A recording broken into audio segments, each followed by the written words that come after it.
Well, hey everyone, this is Carrie Beck with Family eBiz, and we are in a 6 week series. I think it's 6 weeks. Have to go back and count. All about energize your business this spring. So, this is going to be probably one of my favorite ones because I truly believe this is one of the most important strategies to either start your business or to grow your business. Maybe you didn't use it when you first started your business.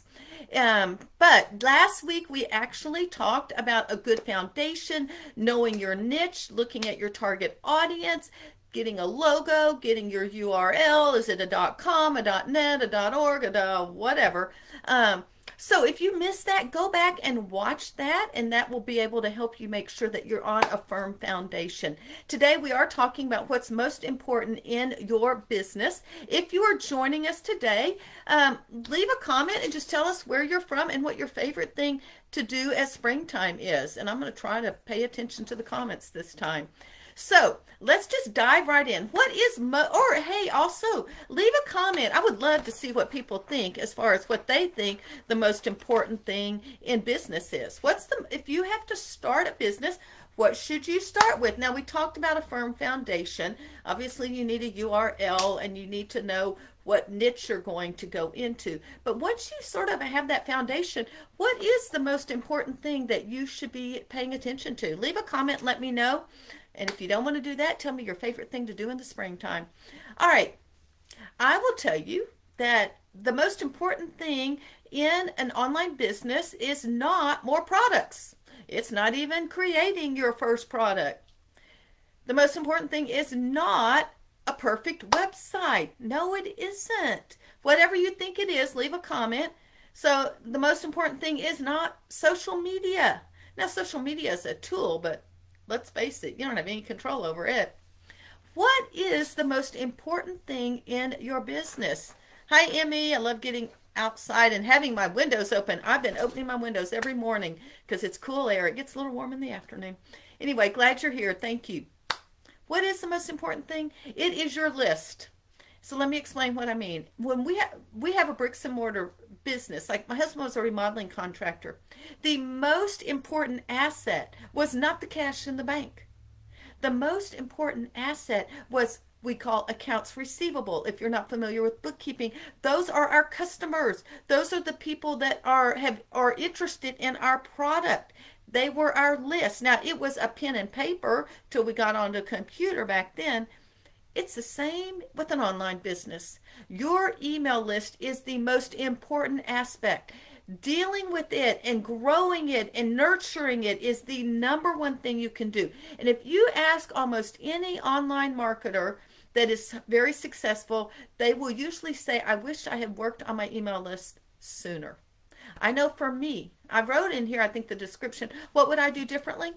I would pay more attention to my email list in the beginning and grow that and build a relationship. I can tell you that right now, the things that have happened in my business over the last 2 years as far as growth are directly, well, actually in the last 4 or 5 years, are directly related to the nurturing of that email list. Not my Facebook, and yes, I like my Facebook groups.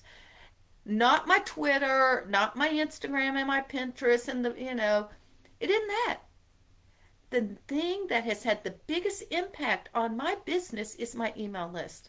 So let's talk about why and then how to start and grow your email list. So let's just say, why an email list? Well, if you start with a product and you spend all your time creating a product, you'll finish this product. Who are you going to sell it to? When your product is complete, will you have anyone? No, you're going to go back to square one and start building relationships.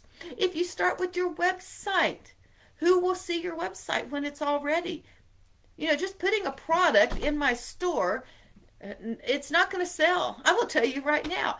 I have some students, and whenever they come up, they're like, this product isn't really selling. And my question is, so what are you doing to market that product or to tell people? Nothing. I just put it up here in the store. I'm like, well, that isn't going to do anything to grow your business. All right. Oh, they've got this beautiful website, but no one knows about it because they don't have an email. They don't have anyone to tell it about. Social media. Now, I will tell you right now, I believe social media can grow your list. I believe your lists within social media are good and you should develop and nurture those lists. But who's in control of Facebook? Mark Zuckerberg or whatever his name is. Who's in control of Instagram too? I think, aren't they together? Who's in control of Pinterest and the algorithm? Who's in control of all of it? Someone else. Who's in control of your email list? You. Who's in control of mine? Me. I get to decide how often I get to talk to them. I get to decide the content, what kind of stories I'm going to share. I get to decide I'm going to send it to this group and not that group, or this little subset. I get to make those decisions. Now, that means that I need to have a little idea and some strategy. I'm not saying you just do it willy-nilly, but I am in control of my email list. I control it. If I begin with my email list and I start working on that website or that product, by the time I'm finished with the product, hopefully you have some raving fans that want to buy whatever it is you are going to sell to them. You know, you can work on your website as you build that list. I strongly encourage you doing both of those things. But your primary thing, I would say, if you work every day for 1 hour, let's just say 1 hour a day, 20 or 30 minutes of that better be working on that email list, writing an email, nurturing it, responding to the ones that wrote you back. You can still use social media to grow your list. But I spend more time working on my email, dealing with emails and what am I going to send? What kind of stories am I going to share? So how do we get started and how do we grow our list? Serving your people, that's a really good point, Emmy, too. I completely agree with you. First thing is a little bit we need to go back to last week. Firm foundation. Who is your audience? Who's your niche? Once you decide your niche, we talked about that with brainstorming your business, you really need to narrow it down and say, who is my audience? And I would encourage you to get on the computer or on paper, write a detailed description. If, like, I have an audience of homeschoolers. If I just go, well, my audience are homeschool moms who stay home and teach their kids. That is not detailed. What kind of books do they read? Where do they spend their time online? What are their hobbies? What's their day look like? What are their struggles? What are their challenges? All sorts of things. You need a detailed description so that when you get ready, you know who you're going to be talking to every time you write an email. You see, I got one of the best pieces of advice someone gave me was when you write your email, you are not writing to a group. You are not writing to an organization. You are not writing to a list. You are writing to one person. You need to imagine that ideal customer in your head. There are times I think of a real live person that I'm writing to when I write that email. That's what you need to be doing. Think about what problems they have. How can you solve their problems? So you're going to write a detailed description. You want to write down the problems. How can you solve their problem? Before we get to your product, and we have a product in mind, let's say, you need to solve one problem, and that is what we're going to call your lead magnet or your freebie. Now, I'm not going to go into detail about lead magnets and freebies because next week I'm going to talk about 5 different kinds of lead magnets. A lead magnet is just something that you are offering out into the internet, the online world, in exchange for an email. So you offer this and they give you their name and email, then you can begin a relationship. Because you see, people buy from people that they know, they like, and they trust. Well, if you just put a product out there, they don't know who you are. And even if they sign up for their lead magnet, they know you or who you are, but they need to begin to like you and they need to begin to trust you. And so those are the 3 things that you begin to do with your email marketing. That's what this is all about. It's not just developing a list of 100,000 people without a relationship with them. You need to develop a good relationship. So we've given that lead magnet. How can we share that lead magnet? Just very quickly, you could share it in a blog post. You could share it in social media in a post. You could go live like I am here. Or you could go live on Instagram and those little story things. You can see I'm not very good at them. I think I've made one. You could have a Facebook party like I did in a group if you have a group. And you could offer your lead magnet. You could share it on Pinterest. Share it in Twitter. Share it everywhere you can. That's what we need to do with our lead magnet. And that will begin to bring people in. There are so many ways to do that. I'm just naming a few. So we know who they are. We're building relationships. First, we offer them a lead magnet, a freebie, and then we start to build relationships. That's step 3. Number 1, target audience. Number 2, lead magnet and sharing that lead magnet. Number 3, building a relationship with consistent emails. Now, if you send an email today and tomorrow and the next day, and then you wait 3 weeks to send another email, are they going to remember who you are? No. You need to consistently email them. I would say a minimum of once a week. At least once a week, you need to be emailing them. You need to get to know your followers. Find out again, what are their challenges? What are their problems? It may be different right now in the springtime than it is in the fall because they're finishing, for me, finishing the homeschool year looks different than getting started. So there may be different challenges there.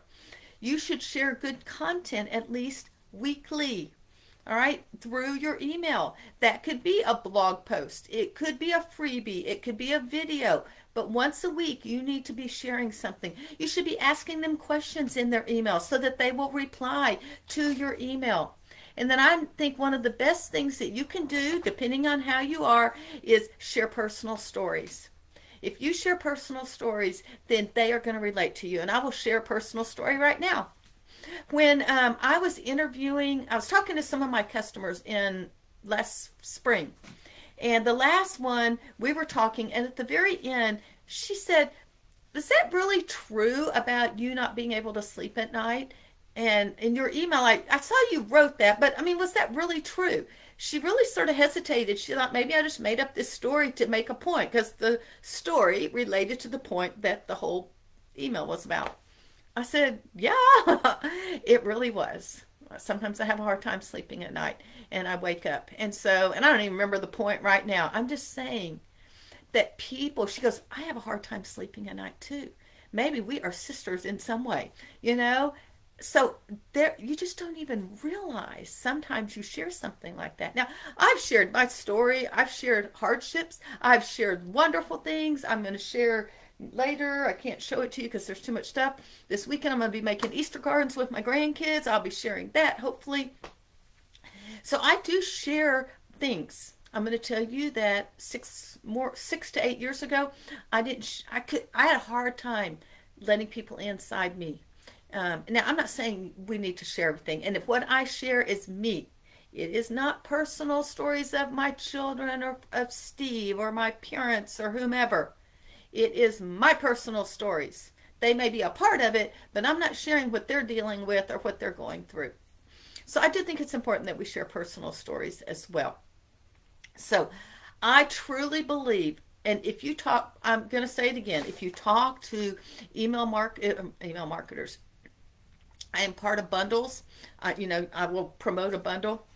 And when I do, pretty much everyone that's promoting, that's doing a good job, or on the leaderboard, will all say it's because of email. To me, email is your #1 asset in all that you do online. So for that reason, I am going to share a product with you, and I hope that's okay. And it's actually a sale. I need some water, and I don't have any water right here. Just a second. Last week we had our Niche Pro Toolkit. This week we have our Email Marketing Toolkit. I don't have a picture of my subject lines, but I've got an ebook on how to write subject lines, because subject lines help get emails open. The other thing is how to get your first 1,000 email subscribers for free. So if you don't even have a list, this is 21 ideas on how to get your first 1,000 email subscribers for free. And that's an ebook. And I don't remember how much these all sell for. And this was one I mentioned last week, Email Writing Secrets, because I'm a big believer in this. This is normally $37. It is on sale, all 3 books, although there's only 2 pictures. All 3 books are $9.95 with the code Energize-Niche.